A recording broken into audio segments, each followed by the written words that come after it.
Hey people, I'm ZSH Plays, and this is a complete guide to every nocturnal animal in Planet Zoo. So if you've ever wanted to build a nocturnal house, or you've ever just wondered what nocturnal animals there are in the game, you've probably been to the Zoopedia and been as disappointed as I was to discover that it makes absolutely no mention of it. So I've done the research so you don't have to. I'm going to tell you the 10 different nocturnal animals that we have in the game and how they are normally kept in real life zoos. So first up we have the Aardvark. This adorable creature leaves its burrows exclusively at night to snuffle around for insects, and the superbly named Aardvark cucumber. They live in sub-Saharan Africa and make the sensible decision to escape the heat of the day by snoozing in their burrows. And fact alert, this was the first animal ever to be kept in a nocturnal house in London Zoo in 1963, so I would definitely be keeping these in a nocturnal house in your zoo. Next up we have the Chinese pangolin. These critically endangered little guys are possibly even more adorable than the aardvarks. They are very rarely seen in zoos. Apparently they are very hard to keep. I've certainly never been lucky enough to see one myself, but I have them in my zoo, and again, they would definitely be best kept in a nocturnal house, especially considering how hard they are to keep. Next up we have the latest nocturnal animal in Planet Zoo, the European badger. Now these guys live in a pretty wide range all over Europe, and they actually live here in England where I live, but I've never been lucky enough to see one due to their nocturnal behaviour. In my experience in zoos, they tend to be kept in fairly large outdoor enclosures due to them being pretty large and pretty fierce. There tends to be some sort of guest viewing window into their den so they can be seen, but they will normally be asleep. I guess you could keep them in a nocturnal house as well, it'd just have to be fairly sizable. Next up we have one of my favourite nocturnal animals, the Fennec Fox. I used to go and see these in the nocturnal house at London Zoo when I was a kid, and I absolutely love them. The combination of their extreme cuteness and the fact that they run around almost like ghosts, probably because they were behind glass, but you couldn't hear any sound, and I've loved them ever since. As cute as they look in the Africa Pack trailer, gambling around in the sunshine, they are strictly nocturnal, so they do need to be kept in a nocturnal house. Now the next animal is one I don't think I've ever seen kept in a nocturnal house. It's the North American beaver. These guys are fairly large by nocturnal animal standards, but more importantly they need a really big habitat and obviously access to a good deal of water, and trying to put all of that inside a nocturnal house is a very expensive proposition, so they tend to be exhibited in fairly large outdoor enclosures with guest viewing for the dens so that you can still see them. They don't really make good zoo exhibits in my experience anyway, because they just tend to be asleep under a pile of straw no matter what time you go to the zoo. Now all the animals we've seen so far, I already knew they were nocturnal with the exception of the pangolin, but these guys I had absolutely no idea. It's the Pygmy Hippos. So I've seen these in zoos on numerous occasions, and I just kind of assumed they were a bit lazy. They're always just chilling out in the water whenever I go and see them.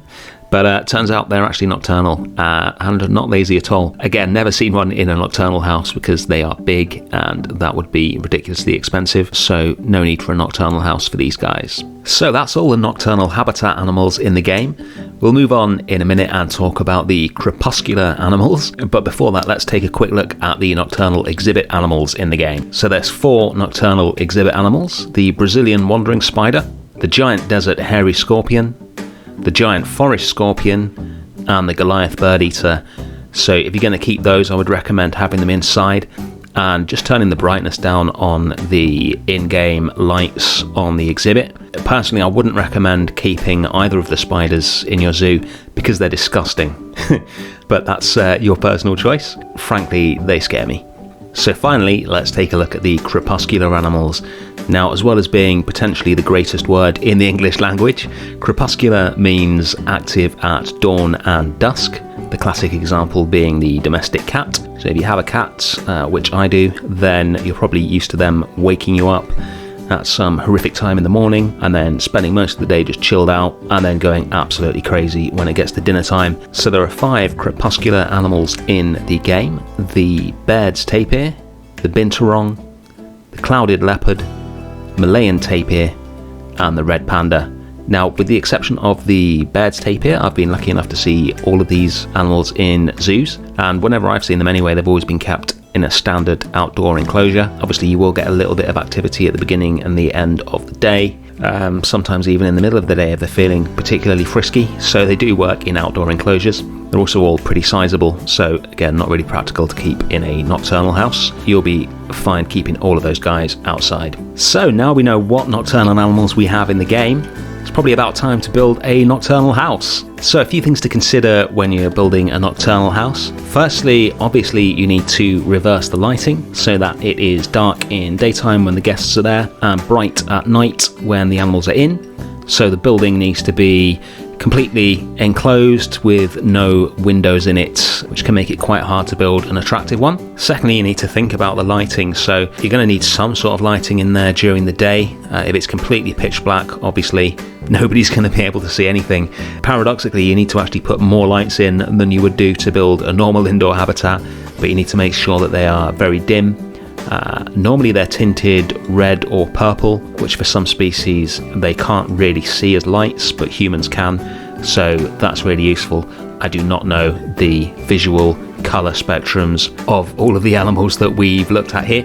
My research only extends so far, but red and purple lights should give it a pretty nocturnal, housey kind of look. The issue is that in Planet Zoo, when you build a building, even if it has no windows, glass, any way for light to get into the building at all, it's still bright when you move the camera in there.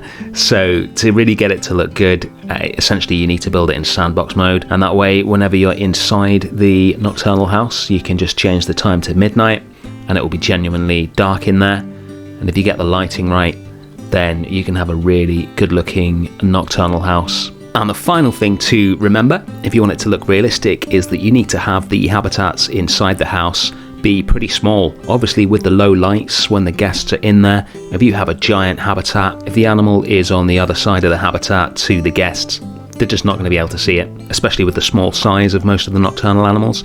It just doesn't work the same way that it does with a normal outdoor enclosure. So make sure you keep the enclosures pretty small. You're probably going to be building the nocturnal house in sandbox mode anyway, so you shouldn't have to worry about enclosure sizes. If you go to any nocturnal houses in real zoos, you'll almost certainly see the animals in very small habitats in there. Now, if you've been to any zoos with nocturnal houses that have really large habitats, I would love to hear about them. So let me know in the comments if you've seen any of those and I will check them out. If you want to see my nocturnal house, which I built, which is what led to me doing this research and making this video, then I'll put a link to it up on the screen now. Subscribe if you enjoyed the video. Thank you as always for watching, and I will see you soon. Bye.